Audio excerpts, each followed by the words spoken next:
And we are live for some Week 5 Friday Night Fights Chair League action. I'll be your host for the evening, Tara Spaz, and we've got a fairly exciting and promising fight between the Purple Turkeys representing the blue team and the Careful Skies on the red. The map's going to be Blackheart's Bay, and the Purple Turkeys start with a ban on Illidan. Not a terribly surprising ban. You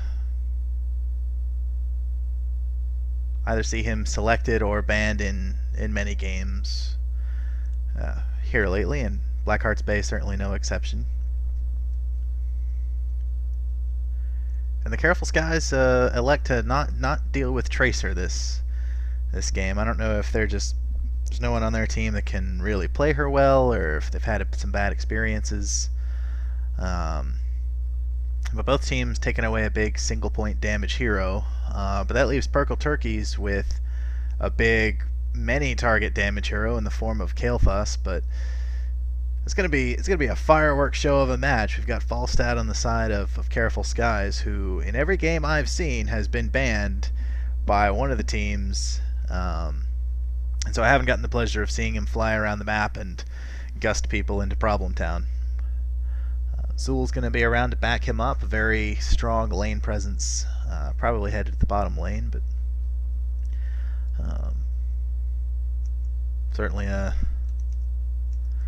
strong hero in his own regard. And with big cluster fights at the turn-in, rooting someone in place if the red team starts winning is gonna put the Careful Skies in a position to really put the hurt on somebody if Purple Turkeys are on the run.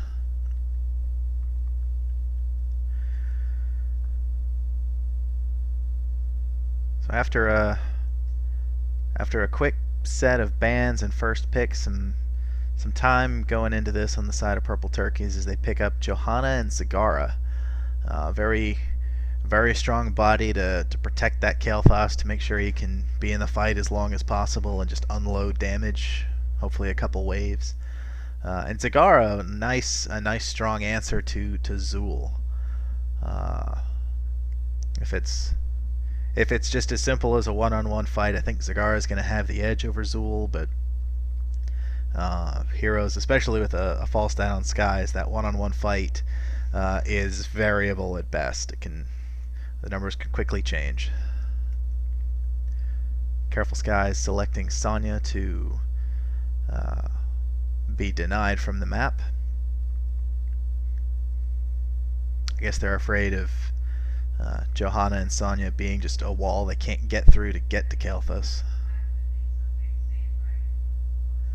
And that's certainly a reasonable pick. Purple Turkeys possibly have a lot of room for some more melee damage, so taking away one of the best brawlers in the game is pretty good. But I'm wondering what Careful Skies is shaping up here. They haven't tipped their hand a whole lot. Zul and Falstad can certainly mesh well with a lot of peculiar team builds. And ETC gone on the side of the Purple Turkeys. It seems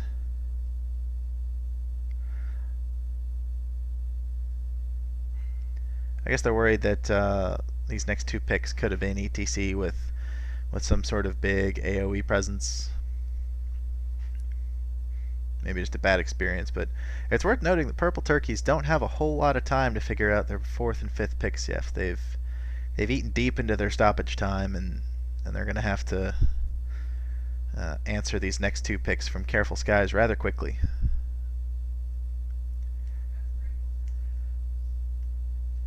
Careful Skies doing fairly well in clock managing as they scoop up Rhaegar, their support. It's gonna do fairly well to keep people glued in place, and Dahaka's gonna be their big initiator. He's gonna try and pop out of somewhere, tongue somebody, and then everybody, Zul, Rhaegar, just keep them slowed and glued in place while the team eats away at them.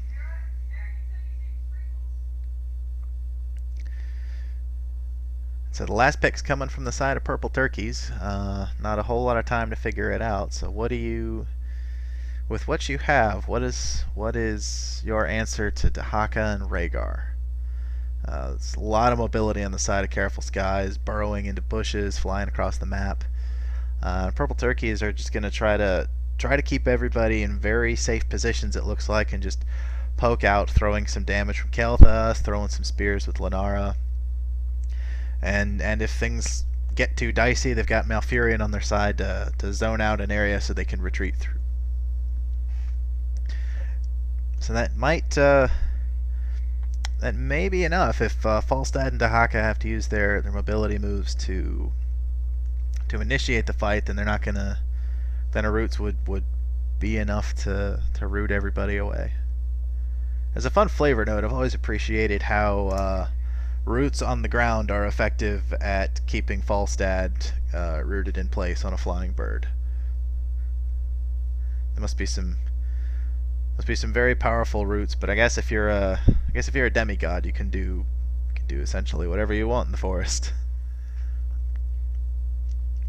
So the last pick go to the side is Careful Skies, and they're gonna add a big old dollop of damage cream onto the side of Li Ming, and that'll round out our draft. So Purple Turkeys, Careful Skies, good,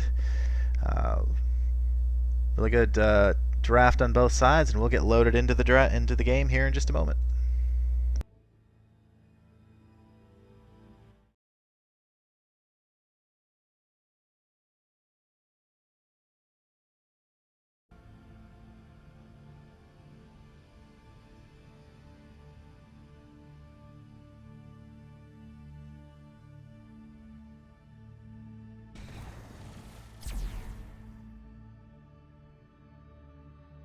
I will fight to my last breath!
And we are live on Blackheart's Bay and on some Week 5 Chair League action. We'll go over the rosters for a bit. On the side of the Purple Turkeys, we've got Puck and Fist on Zagara, Amethyst Sky on Malfurion, Saproling 1 on Kael'thas, Madman on Lenara, and Sheriff Steve on Johanna.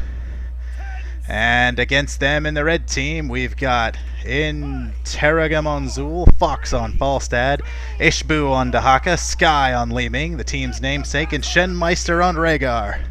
We've got piles of people heading towards the middle. Odds are high for an engagement here. And as we see immediately, we get a nice dodge from the roots on Johanna, popping her Iron Skin. So far, a lot of safe posturing. Vision is on the side of the Skies. Looks like they're gonna stick together for the moment as a big 5-man team, try to get some damage down before too much else happens. And so there's the advantage of that mobility. They can stay as that 4-man team, and then Falstad can just fly away to lane as necessary. So this is This is going to be a very active map on the side of the skies. They've got the most options, but it also gives them a good chance to get caught out here. So all 5 coins going to the side of the skies on the top. Looks like Zagara's going to get caught out here by Dahaka. Just going to barely get away. Johanna with a nice save, punishing Dahaka for that. And that's the threat of mobility. You can be anywhere. You can never feel safe. There's another nice grab from Dahaka, trying to grab that Malfurion. He's fallen at such low health. Those lightning shields doing a lot of work. Malfurion is going to fall. Fight's not over yet. Dahaka's in low health. He's going to burrow, try to regain some health, but just not enough there. Can't take Zagara down with him, and first fight of the game is going to be a 1-for-1.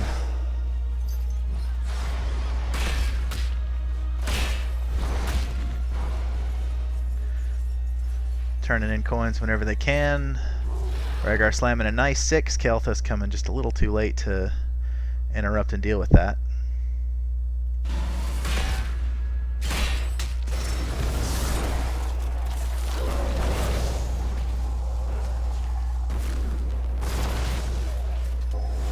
So at the start of the game, it's a very active fight. No, teams aren't just playing passively, aren't just sitting in the safety of their towers just collecting experience. They're looking to fight for better or worse. Dahaka catching the worst end of this fight. Lenara thinking about pursuing, but thinking better of it.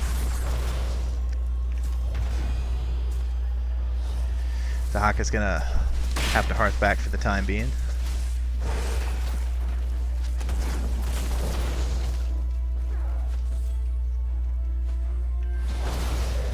Siege Camp's going to the side of both teams right now. Looks like Dahaka's thinking about interrupting this and might try to take it for himself. Zagara calling for assistance, but I don't think anyone's going to get there quite quick enough. But Dahaka's burrow is on cooldown, so I don't know how he plans on escaping this one-ray trip. Falstad there to help, and that looks like it's going to be his answer, but he's not out of it yet. Living Bomb goes down on Falstad. Dahaka at such low health, and they may just barely get out of this. They get back to their teammates. Damage going on the side of the purple turkeys, and they're gonna get away. To the brave go the spoils. Is not how that phrase goes, but it's how it's gonna go today, because it's Friday and I can stop thinking for a bit. A lot of damage going down on Rhaegar. He's gonna get away. Both teams very cognizant about the dangers of chasing. I mean, if they'd all gone after Rhaegar there, they might have gotten the kill, maybe, but you know, it's so much better to just maintain your advantage and not risk losing it. It's very, very wise play from both teams. Meanwhile, it looks like the first turn in is going to go to the side of Team Sky. Cannons are up, and they're marginally behind on experience, but this is going to correct that straight away. They take the lead and take downs as they catch Johanna out and drag her back to her doom. This is going to give them a considerable advantage. They've already got some damage down on the bottom structures from that laning there. They've got this first round of cannons. They've got the experience lead from just a takedown, and now they've got a fourth.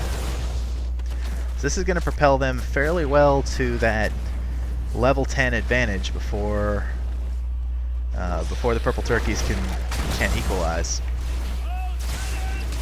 And they're not done doing damage. They're trying to scoop up these bottom bruiser camps to try and finish off the towers here. Purple turkeys is aware of it, and they're coming in hot and hard.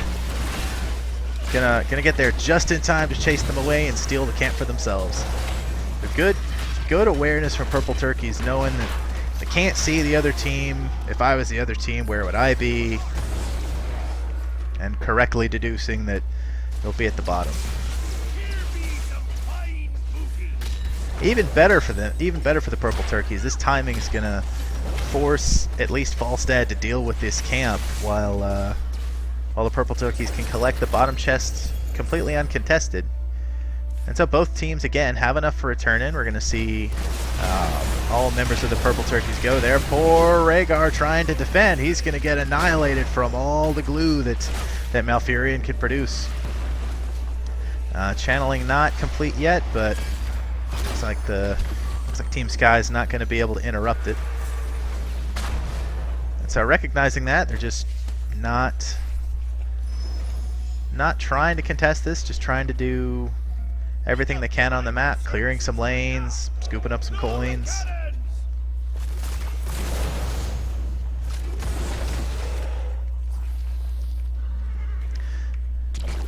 Level 10 advantage goes to the side of Team Sky. They're a full level and a half ahead, but that should quickly fall as these cannonballs start taking down some serious structures.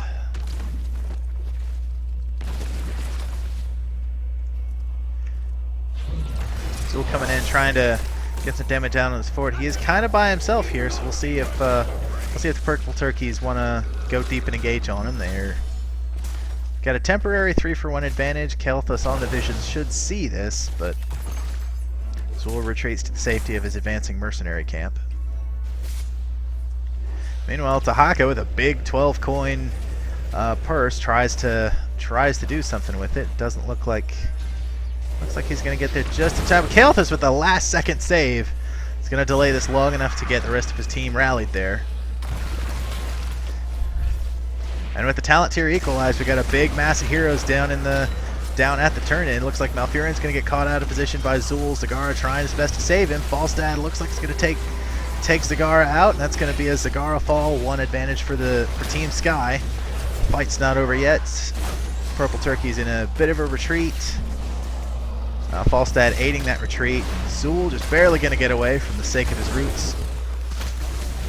So the fight drops to a 4-on-4. Lenara taking a lot of damage from Li Ming. She's going to fall. Zool rejoins the fight on the backside. It's a 5v3, and Purple Turkeys can't have any of that. They say, we got too many other problems to deal with. We gotta go clean up some of this mess.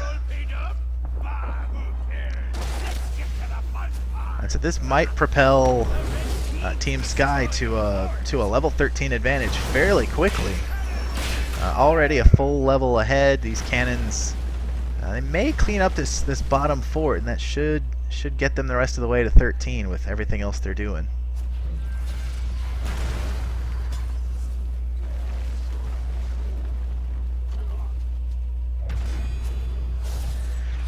Both teams spread out, just trying to, not looking for an engagement, just trying to get experience and soak whenever they can. Except for Zagara, gets caught out by the advancing threesome of Li Ming, Zool, and Rhaegar. Gonna take her off the map, and it's gonna do quite a bit of damage. Purple Turkey's trying to ball up as a foursome and just remain safe. They know that a man down and a talent down and 2 levels down, they're not in the best position to take any sort of strong engagement here. Enough coins on the side of Team Sky to get a turn in, and this is very aggressive from Zool, just turning in by himself. Falstad coming in to save him out, but a lot of damage coming in. Just Dahaka burrowing in to save, and this is that mobility advantage. Just when you think you can get a takedown, and suddenly you can't. Li Ming coming in with the flank. Kael'thas drops, and I don't think that's going to be all. Malfurion Tonka trucked by Mr. Dahaka himself. Li Ming just pouring on the damage through a fire hose.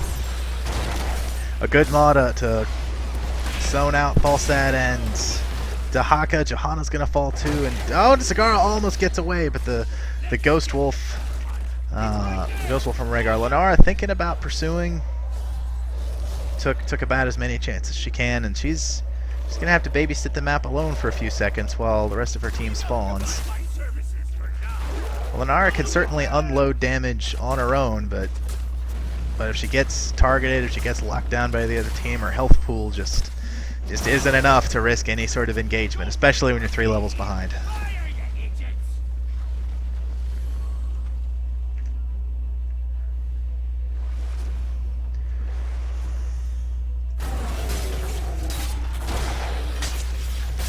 Rhaegar dropping a bit low health. He should be likely hearthing back after this camp, knowing his limits, knowing he could participate as long as he could. And so we see a big wave of mercenaries taken a couple places around the map. These 2 will clash here in the middle. enough coins still on the side of Purple Turkeys to turn in, and it looks like Team Sky has enough as well, so we should see another very large engagement here imminently. We've got a bit of a bush set up here for Purple Turkeys. They reveal themselves, try and go ham on Zul. Dahaka just barely out of that Phoenix. Kael'thas is going to get caught out. He's going to die immediately.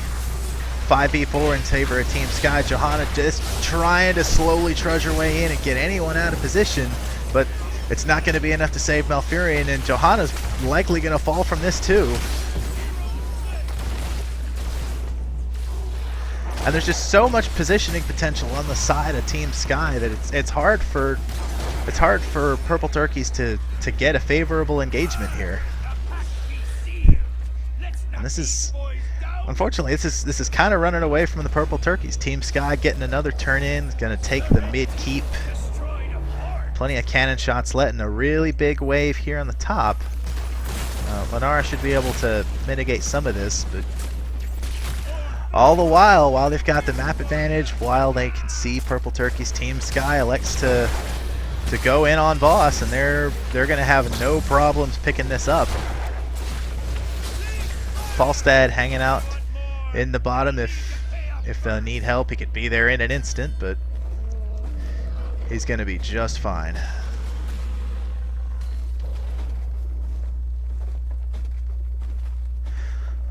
Boss trundling his way through the top lane. There's no more gate in the top. It's just going to be the keep itself. The bush goes in. They try and get out Zul. He's been their priority target, and it hasn't been working for them yet.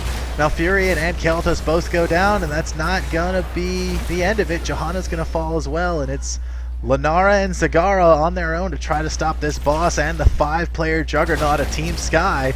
Lenara just gets caught out in the middle of nowhere, and that's gonna be the end of her. And I don't think Zagara is gonna be able to put out enough damage to take this. Boss still at about half health. Everybody on the side of Team Sky with plenty of health. Zagara is going to get barely gets into her spawn point, but I don't think it's going to be enough. Maw's going to take out a couple heroes, but still plenty of damage to pour on, and the boss still only at a third health. Kior is falling fast, and that is going to do it.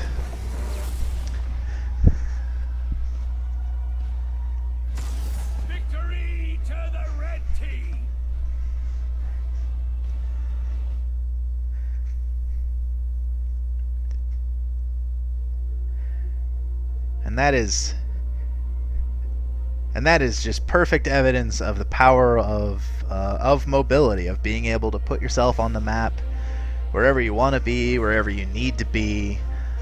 I mean, we saw earlier when Dahaka came in to catch Zagara just out of position that you think taking your own siege camp back at your base is one of the safest things you can do. Especially if you can see a lot of the other team. It's early. There's waves that are kind of equidistant.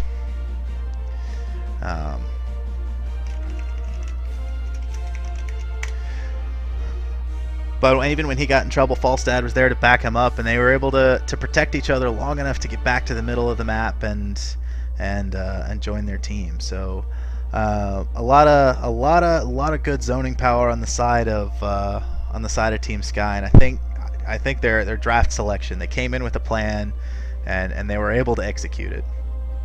And I can see why they would ban Tracer there. It's a lot of their heroes had a fairly small health pool and were fairly instrumental in winning those team fights. Tracer against Falstad puts Falstad at a lot of risk. Same for Li Ming. So it's clear that they knew what they wanted to do when they came in, and they were able to execute it.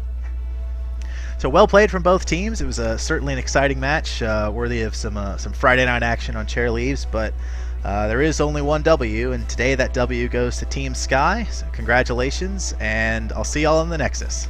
Take care.